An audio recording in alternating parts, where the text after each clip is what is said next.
Nano మళ్ళీ reentry. ఇదే ఇప్పుడు మనం చెప్పుకోబోయే అప్డేట్ అండి. భారతీయ ఆటోమొబైల్ రంగంలో సరికొత్త విప్లవం సృష్టించి సామాన్యుని సొంత కారు కలను నిజం చేసినటువంటి టాటా నానో మళ్ళీ రీఎంట్రీ ఇచ్చే అవకాశాలు స్పష్టంగా కనబడుతూ ఉన్నాయి.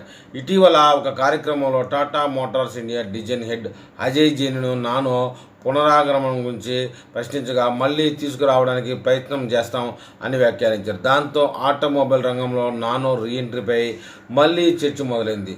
దివంగత పారిశ్రామికవేత్త రతన్ టాటా అత్యంత ప్రతిష్టాత్మకమైన కలల ప్రాజెక్టుగా కేవలం ₹1,00,000 ప్రారంభ ధరతో 2009లో ప్రారంభమైన ఈ కార్ ప్రపంచంలోని అత్యంత చౌకైన మోటారు వాహనంగా ప్రత్యేక గుర్తింపు పొందింది. అయితే కాలక్రమేణా మారుతున్న మార్కెట్ సమీకరణలు మరియు అమ్మకాలు తగ్గడం వల్ల ఈ కార్ల ఉత్పత్తిని కంపెనీ నిలిపివేసిన సంగతి మనందరికీ తెలిసిందే.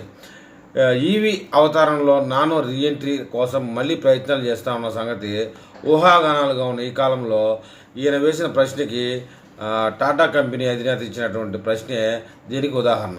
ప్రస్తుతం దేశంలో ఎలక్ట్రికల్ వాహనాలు ఈవీ విపరీతమైన ఆదరణ పెరుగుతూ ఉండడంతో టాటా నానో కారు సరికొత్త ఈవీ రూపంలో మార్కెట్లోకి తీసుకొచ్చే ఆలోచనలో కంపెనీ ఉన్నట్లు విశ్లేషకులు భావిస్తూ ఉన్నారు. పట్టణ ప్రాంతాల్లో నిత్యం ప్రయాణించే వారికి కాంపాక్ట్ డిజైన్తో కూడిన సరసమైన ధరలోని ఎలక్ట్రికల్ కారు ఎంతో అనుకూలంగా ఉంటుంది.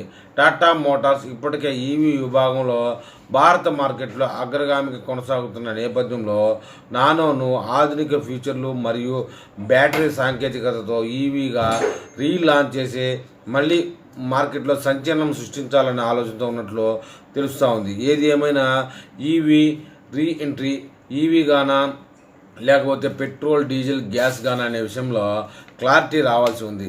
ఈ అప్డేట్ రాగానే మళ్ళీ నేను ఒక వీడియో చేస్తాను. ఆ వీడియో మీకు చేరాలంటే నా ఛానల్ సబ్స్క్రైబ్ చేయండి, లైక్ చేయండి. మీరు ఏమైనా తెలపాలంటే కామెంట్ రూపంలో తెలపండి.